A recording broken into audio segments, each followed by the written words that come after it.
परमसुन्दरमेकदन्तां रक्ताम्बरं त्रियनयनां परमां पवित्राम् उद्गद्विभाकरनिभोज्वलकान्तिकान्तां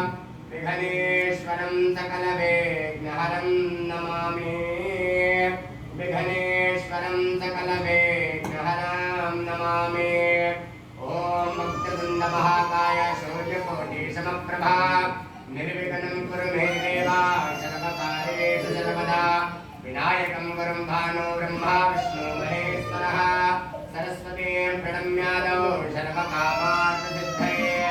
रामाय रामभद्राय रामचन्द्राय वेधसे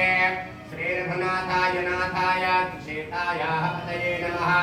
मनोजवं मारुततुल्यवेगं जितेन्द्रियं बुद्धिमतां वरिष्ठाम् वातात्मजं वानरयुद्धमुख्यं श्रीरामदूतं शरणं प्रपद्ये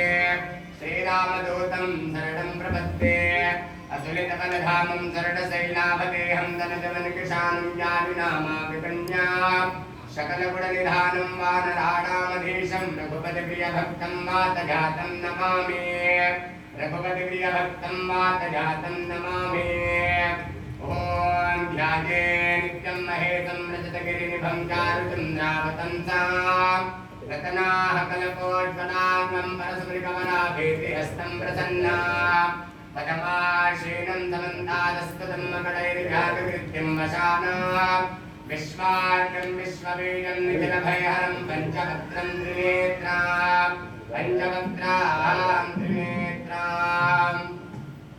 ॐ आत्मा त्वं गिरिजापते सहचरा प्राणा शरीरं गृहा पूजाते विषयोपभोगरचना निद्रा समाधिस्थितिः सञ्चारः पदयो प्रदक्षिणविधे स्तोत्राणि शरपागिरौ यत्यात्कर्म करोमि तद्दलिखिलं शम्भो तवाराधनं शम्भो तवाराधना ॐ नित्यानन्दकरी पराभयकरी सौन्दर्यरत्नाकरी निर्घोताखिलघोरपावनकरी प्रत्यक्षमाहेश्वरी प्रालयाचलवंशपावनकरे काशीपुराधीश्वरी भिक्षां देहि कृपावलम्बनकरे मातान्नपूर्णेश्वरी मय्यान्नपूर्णेश्वरी शान्ताकारं भुजगशयनं पद्मनाभं सुरेशा विश्वाधारं गगनसदृशं मेघवर्णं शुभाङ्गा लक्ष्मीकान्तं कमलनयनं योगिभिर्ध्यानगम्या